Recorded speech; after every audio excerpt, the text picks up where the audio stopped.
Canto XVII del Purgatorio de Dante. Recuerda, lector, si alguna vez te has visto envuelto por la niebla en los Alpes, a través de la cual no divisabas más que el topo a través de la membrana que cubre sus ojos, cuán débilmente penetran los rayos del sol por entre los húmedos y densos vapores, cuando éstos empiezan a enrarecerse, y tu imaginación podrá comprender cómo volví yo a ver el sol que estaba ya próximo a su ocaso.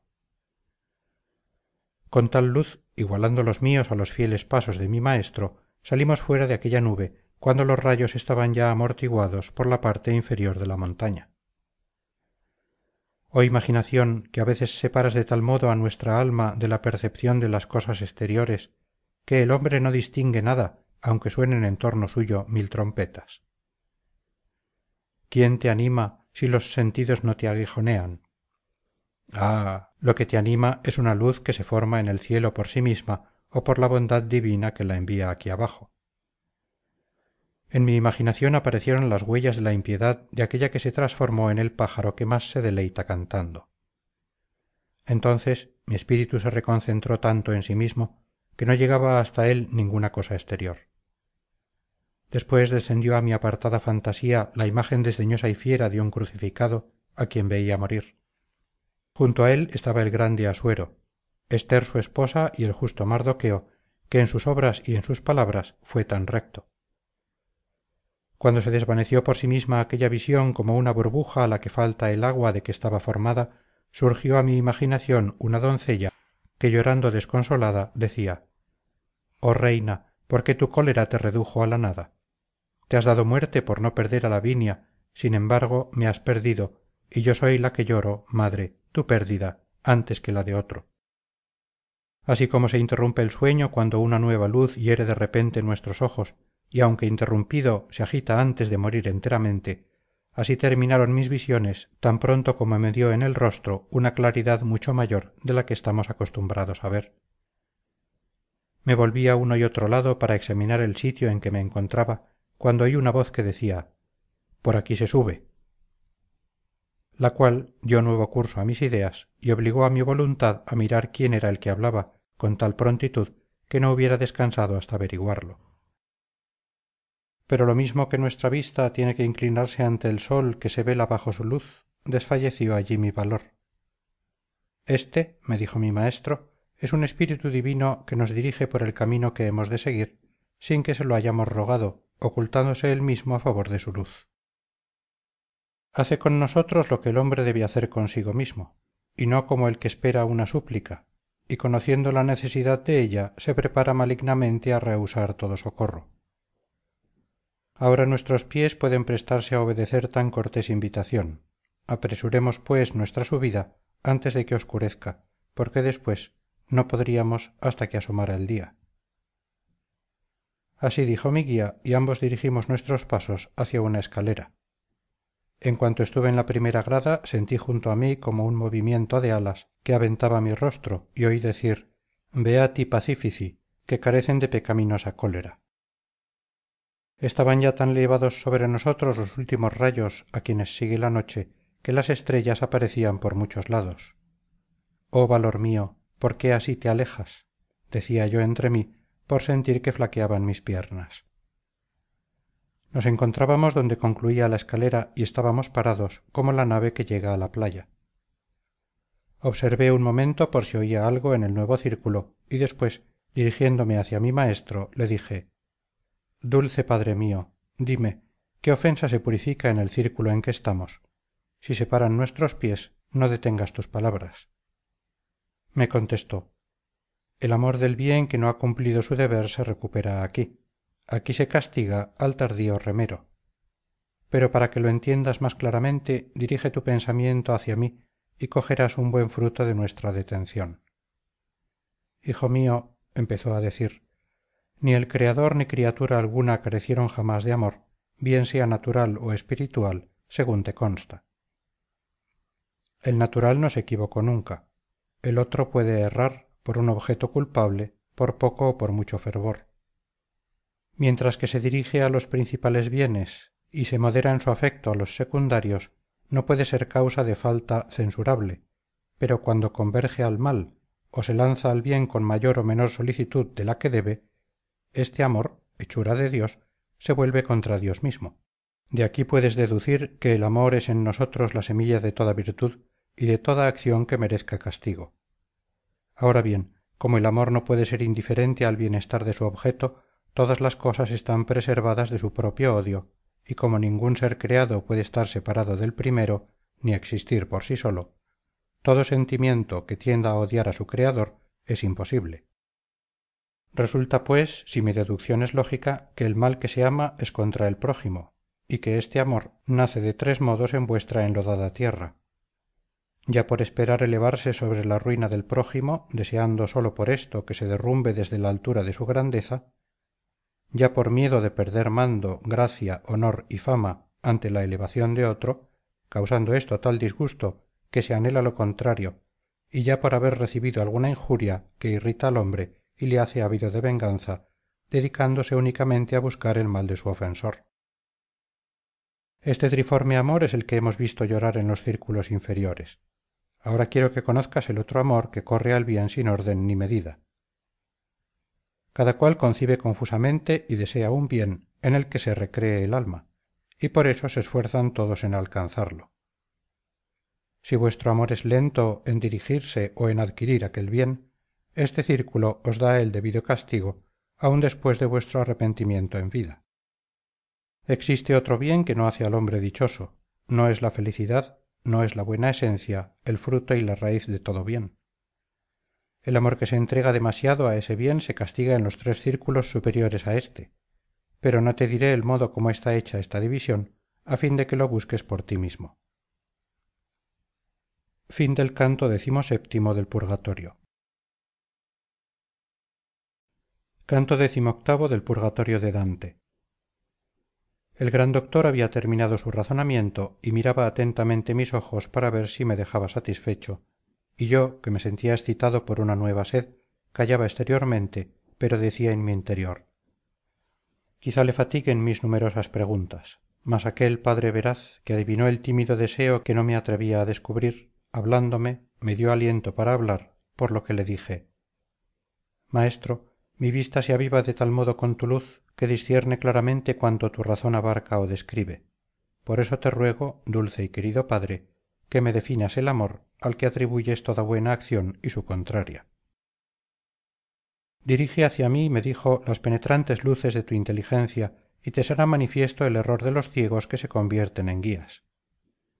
El alma, que ha sido creada con predisposición al amor, se lanza hacia todo aquello que le agrada tan pronto como se siente estimulada por el placer a llevar a cabo alguna acción. Vuestra facultad aprehensiva tiene su origen en un objeto exterior y lo desenvuelve en vosotros de tal modo que induce a vuestro ánimo a dirigirse hacia dicho objeto.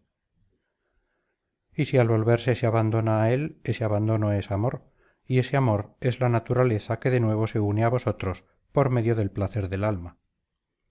Después, lo mismo que el fuego se agita en la altura a causa de su forma, que está hecha para subir allá donde se conserva más en su materia primitiva, así también el alma apasionada se entrega al deseo, que es el movimiento espiritual, y no sosiega hasta que goza de la cosa amada. Por eso puedes ver cuán oculta está la verdad a la gente que afirma que todo amor tiene en sí algo de laudable, quizá porque creen que su materia es siempre buena, pero no todos los sellos estampados son buenos, por más que la cera lo sea. Tus palabras y mi inteligencia que las ha seguido, le respondí, me han descubierto lo que es el amor, pero eso mismo me ha llenado de nuevas dudas, porque si el amor nace en nosotros por efecto de las cosas exteriores, sin que el alma tome parte en ello, ésta no tendrá ningún mérito en seguir un camino recto o tortuoso. Respondióme: puedo decirte todo cuanto en ello ve nuestra razón. Por lo demás, espera llegar hasta Beatriz, porque esto es una obra de fe. Toda forma sustancial que es distinta de la materia y que sin embargo está unida a ella, contiene una virtud que le es particular, la cual sin sus obras ni se siente ni se demuestra, sino que se manifiesta por sus efectos, como la vida de la planta por su verde follaje. El hombre ignora de dónde procede la inteligencia de sus primeras nociones y el amor de las cosas que primeramente apetece, las cuales existen en nosotros como en las abejas existe la inclinación a fabricar la miel, y en estos primeros deseos no cabe alabanza ni censura. A fin de que a estos deseos vayan unidos otros, es innata en vosotros la virtud que aconseja y que debe tenerse en el umbral del asentimiento. En esta está el principio de donde sacáis la ocasión de contraer méritos, según que aquella acoja o rechace buenos o malos amores. Aquellos que razonando llegaron al fondo de las cosas han reconocido esta libertad innata y han dejado al mundo doctrinas morales. Supongamos, pues, que la necesidad crea todo el amor que arde dentro de vosotros. En cambio, vosotros tenéis la potestad de contenerlo. Beatriz llama al libre albedrío la noble virtud. Procura en su consecuencia recordarlo por si te habla de ello. La luna, que salió tarde y casi a medianoche, hacía que nos parecieran más escasas las estrellas, y semejante a caldero inflamado recorría en el cielo el camino que abrasa el sol, cuando el habitante de Roma le ve caer entre Cerdeña y Córcega. Aquella sombra bienhechora, merced a la cual Piétola ha adquirido más fama que Mantua, había librado a mi espíritu del peso que lo abrumaba, por lo cual yo, que había recibido claras y sólidas razones con respecto a todas mis preguntas, estaba como el hombre que sorprendido por el sueño no piensa en nada. Pero esta somnolencia la hizo desaparecer de improviso mucha gente que avanzaba ya detrás de nosotros, y así como en otro tiempo el Ismeno y el Asopo vieron correr de noche por sus orillas una muchedumbre furiosa para tener propicio a Baco los tebanos, así avanzaban por aquel círculo, según pude ver, los que eran guiados por una buena voluntad y un justo amor. En breve llegaron a nosotros, porque toda aquella gran turba venía corriendo, y los dos de delante gritaban llorando. María se dirigió con suma celeridad a la montaña, y César, por subyugar a Lérida, voló a Marsella y después pasó a España. Pronto, pronto, exclamaban otros en pos de ellos, que el tiempo no se pierda por poco amor, porque el celo del bien hace que en nosotros reverdezca la gracia. Oh almas, en quienes un fervor ardiente recompensa ahora quizá la negligencia y la tardanza que por tibieza empleasteis para el bien, éste, que vive aún, y no os engaño, quiere ir allá arriba en cuanto el sol brille de nuevo. Decidnos, pues, dónde está la abertura más próxima. Tales fueron las palabras de mi guía, y uno de aquellos espíritus dijo: ven tras nosotros y la encontrarás. Estamos tan deseosos de avanzar que no podemos detenernos. Perdona, pues, si este justo castigo te parece una descortesía. Yo fui abate en San Zenón de Verona durante el imperio del buen Barbarroja, de cuyo doloroso recuerdo aún se ocupa Milán. Hay quien tiene ya un pie en la fosa que pronto llorará por aquel monasterio, entristeciéndole el poder que allí tuvo, porque en lugar de un buen pastor ha puesto en él a su hijo, malo de cuerpo, peor aún del espíritu, y nacido de mal consorcio. No sé si aquella alma dijo más o si se calló. Tan lejos se encontraba ya de nosotros. Pero esto es lo que oí y me pareció bien retenerlo en mi memoria. Y aquel, que era el socorro de todas mis necesidades, dijo: vuélvete hacia aquí, mira dos que vienen mordiendo a la pereza. Estos iban diciendo detrás de todos: la nación por quien se abrió el mar murió antes de que sus descendientes viesen el Jordán, y aquella que no quiso compartir hasta el fin las fatigas del hijo de Anquises se ofreció por sí misma a una vida sin gloria. Enseguida, cuando aquellas sombras se alejaron tanto de nosotros que ya no podíamos verlas, me asaltó una nueva idea, de la que nacieron varias otras, y mi imaginación empezó a vagar de tal modo de una a otra que por placer cerré los ojos y mi pensamiento se trocó pronto en sueño. Fin del canto XVIII del Purgatorio. Canto XIX del Purgatorio de Dante. A la hora en que el calor del día no puede entibiar el frío de la luna, vencido por el de la tierra o por el de Saturno, cuando los geománticos ven el signo de la mayor fortuna elevarse en oriente antes del alba por aquel camino que no estará mucho tiempo oscurecido, se me apareció en sueños una mujer tartamuda, bizca, de pies torcidos, manca y de amarillento color. Yo la miraba, y así como el sol reanima los miembros entorpecidos por el frío de la noche, del mismo modo mi mirada hacía ágil su lengua y erguía su cuerpo en poco tiempo, colorándole el marchito rostro como requiere el amor. Cuando vio su lengua suelta empezó a cantar de tal modo que con trabajo hubiera podido separar mi atención de ella. Yo soy, cantaba, yo soy dulce sirena, que extravió a los marinos en medio del mar. Tal es el placer que les hago experimentar. Con mi canto aparté a Ulises de su camino inseguro, y el que conmigo se aviene rara vez se va según es lo que le fascino. Aún no había cerrado su boca cuando apareció a mi lado una mujer santa y pronta a confundirla. Oh Virgilio, Virgilio, ¿quién es esa? Decía altivamente, y él se acercaba con los ojos fijos solamente en aquella honesta mujer.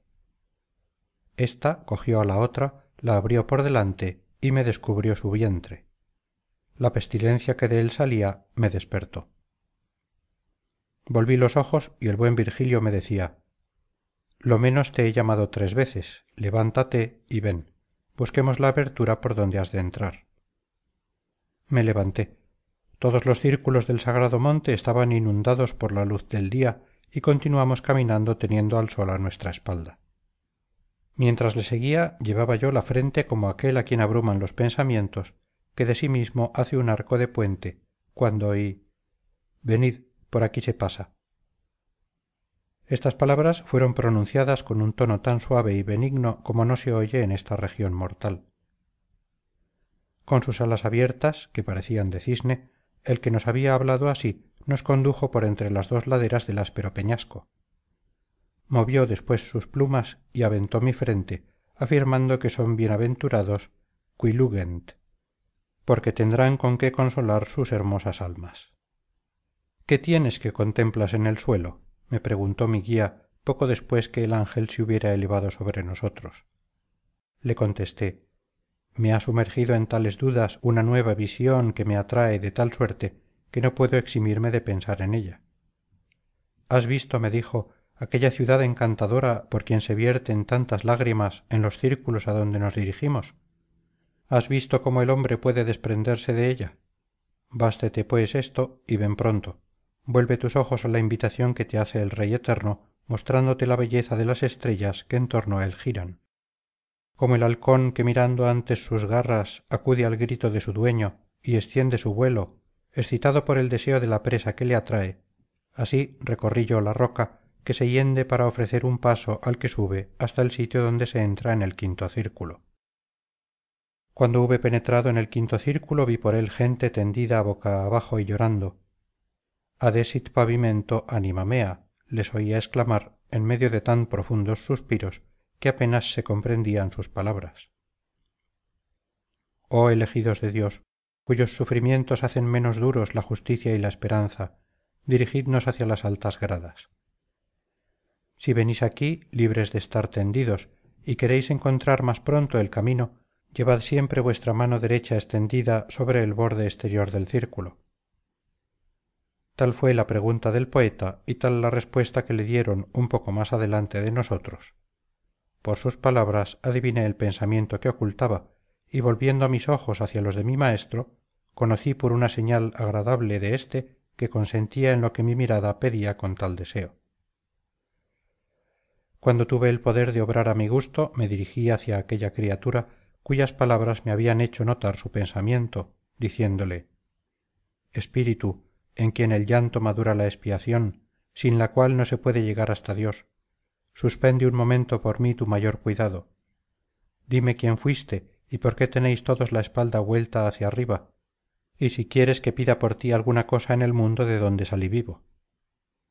Me respondió: sabrás por qué el cielo ordena que tengamos la espalda vuelta hacia él, pero antes, scias quod ego fui successor Petri.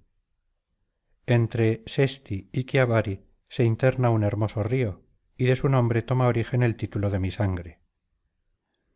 Un mes y poco más pude experimentar lo pesado que es el gran manto al que lo preserva del lodo, pues cualquier otra carga parece una pluma.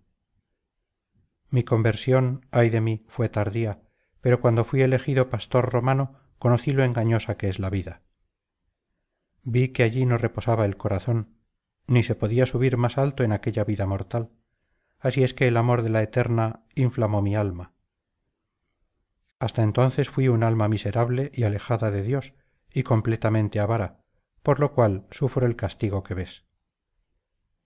Lo que hace la avaricia se declara aquí con el castigo de las almas echadas boca abajo, pena más amarga que ninguna otra.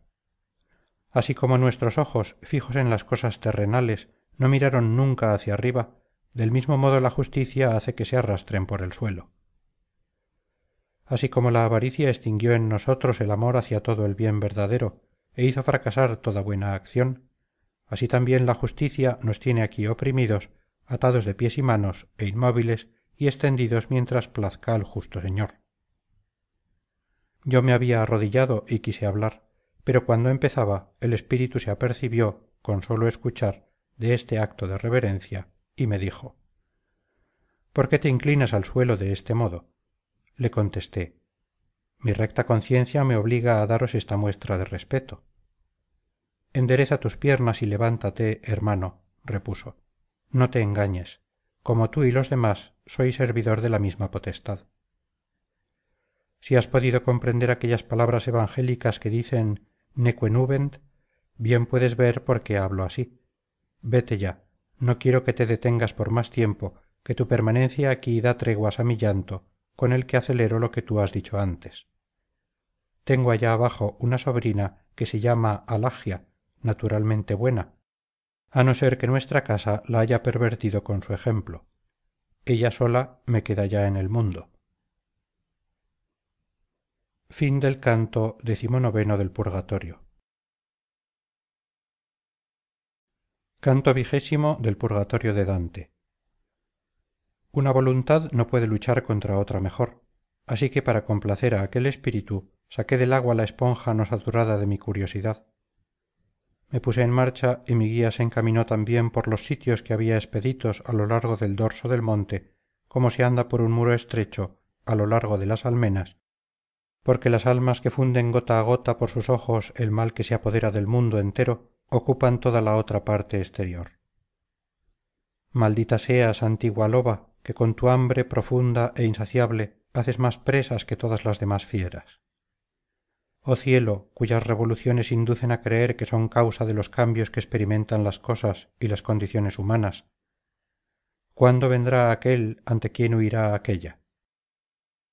Íbamos caminando con pasos lentos y contados, prestando toda mi atención a las sombras a quienes oía con piedad llorar y quejarse, cuando por casualidad oí exclamar delante de nosotros: «Dulce María», con una voz tan plañidera como la de una mujer próxima a su alumbramiento. Luego continuó: «Fuiste tan pobre como se puede ver por aquel establo donde depusiste tu santo fruto». Enseguida oí: «Oh buen Fabricio, quisiste más bien poseer la virtud con la pobreza que grandes riquezas con el vicio». Estas palabras me eran tan agradables que me adelanté para conocer al espíritu de donde al parecer procedían. Este hablaba aún de los donativos que hizo Nicolás a las doncellas para conducir su juventud por la senda del honor. «Oh alma que hablas tan bien, dime quién fuiste», dije yo, «o por qué eres la única que reproduces tan dignas alabanzas. Tus palabras no quedarán sin recompensa si vuelvo para acabar el corto camino de aquella vida que vuela a su término». Me contestó: «Te lo diré, no porque espere consuelo alguno que proceda de allí, sino porque brilla en ti tanta gracia antes de estar muerto. Yo fui raíz de la mala planta que produce tan nociva sombra en la tierra cristiana que raro es el buen fruto que se coge. Pero si Dway, Lil y Brujas pudieran, pronto tomarían venganza, y yo se la pido a aquel que lo juzga todo. En el mundo me llamé Hugo Capeto. Tienen en mí su origen los Felipes y Luises, que poco ha rigen la Francia. Hijo fui de un carnicero de París.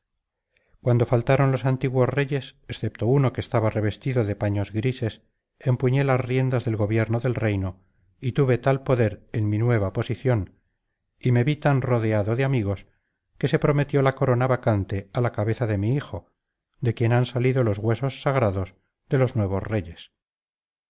Mientras que la gran dote provenzal no despojó de vergüenza a mi sangre, valía poco, mas en cambio no hacía daño, pero allí dio principio por medio de la fuerza y de la mentira a sus rapiñas y después, por enmendarse, se apoderó de Ponthieu y de Normandía y de Gascuña. Carlos fue a Italia y por enmendarse hizo una víctima de Conradino, y después envió al cielo a Tomás, también por enmendarse. Veo un tiempo, que no está muy lejano, que impulsará fuera de Francia a otro Carlos para darse a conocer mejor a sí mismo y a los suyos. Sale de ella sin más armas que la lanza con que luchó Judas, y la dirige tan bien que atraviesa el vientre de Florencia. Allí no adquirirá comarcas, sino pecados y vergüenza, tanto más graves cuanto más sencillo le parezca el daño que cause. Veo al otro que salió preso de su buque vender a su hija y regatear su precio como hacen los corsarios con sus esclavas. Oh avaricia, ¿qué más puedes hacer ya cuando te has atraído de tal modo a mi sangre que no se cuida de su propia carne?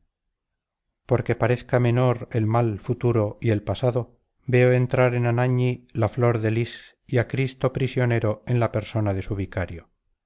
Le veo otra vez entregado al ludibrio, veo renovar la hiel y vinagre y le veo morir entre dos ladrones vivos.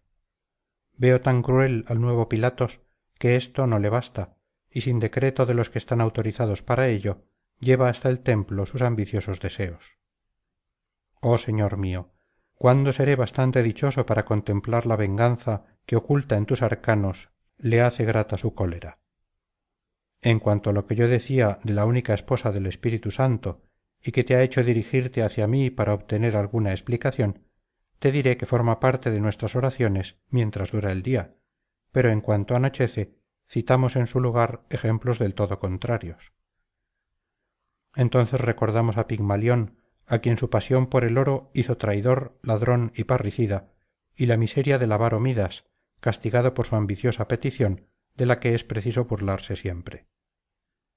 Enseguida cada cual recuerda al loco Acam, y cómo robó los despojos del enemigo, de suerte que aquí parece que aún le muerde la ira de Josué. Después acusamos a Safira y a su marido, alabamos a los que pisotearon a Heliodoro y todo el círculo del monte se ocupa de Polinéstor, que mató a Polidoro. Por último gritamos, oh Craso, dinos, puesto que lo conoces, qué sabor tiene el oro.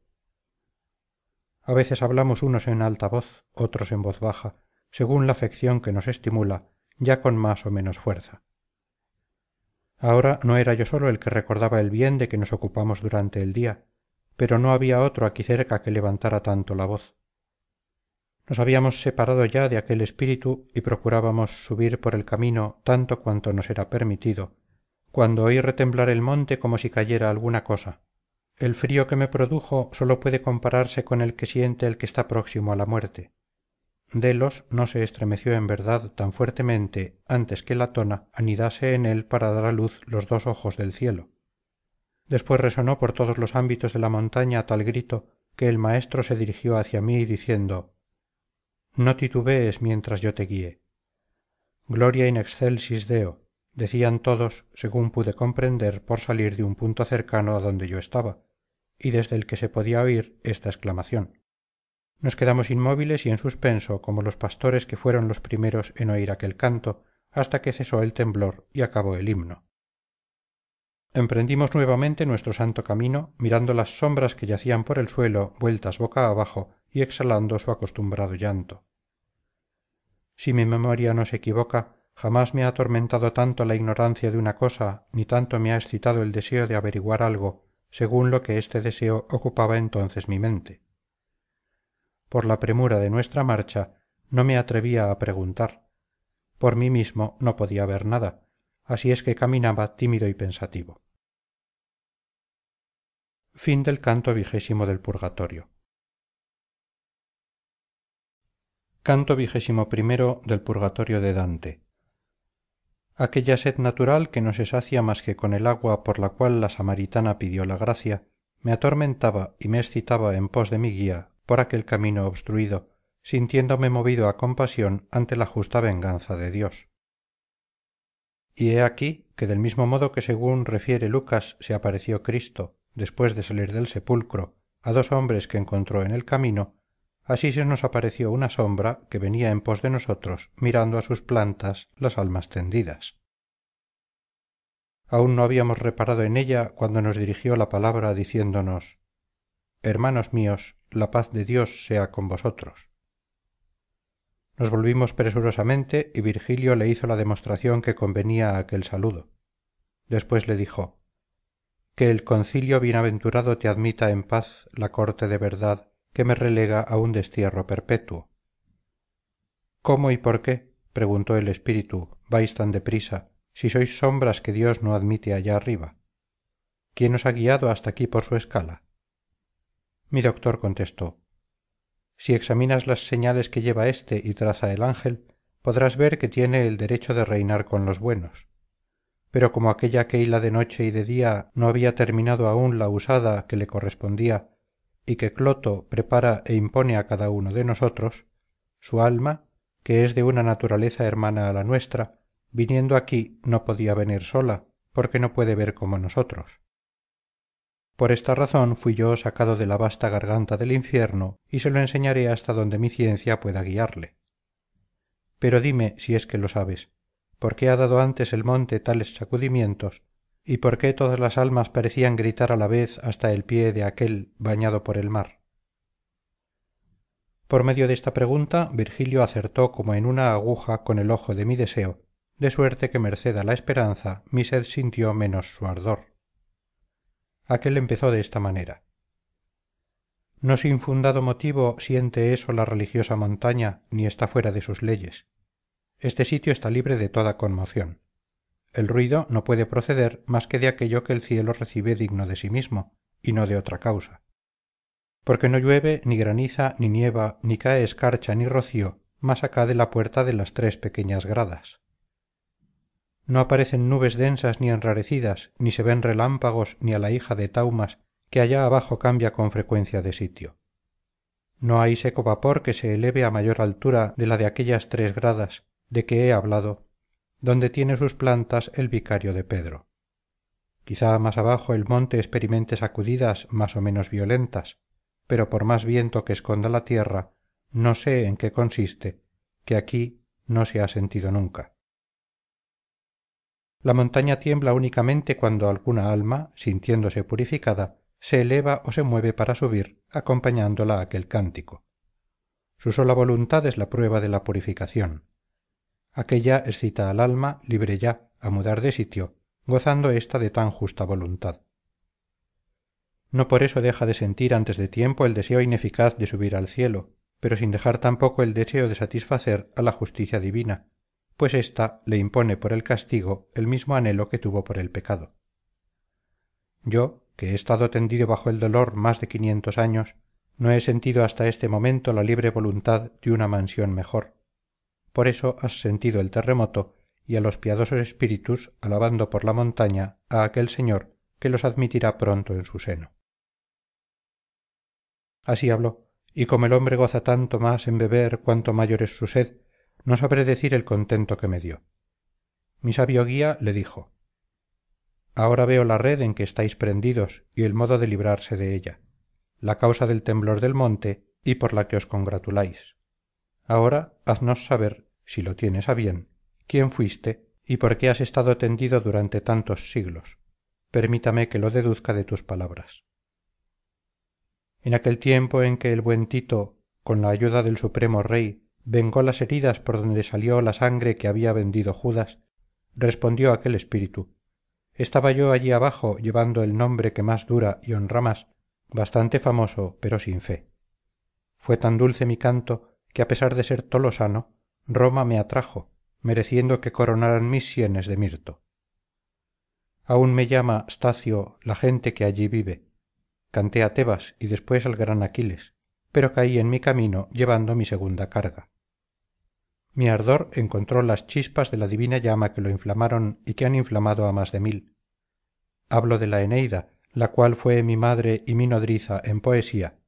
Sin ella no escribí nada que equivaliera al peso de un dracma, y por haber vivido allí abajo cuando vivió Virgilio, consentiría en haber estado padeciendo un año más en este destierro.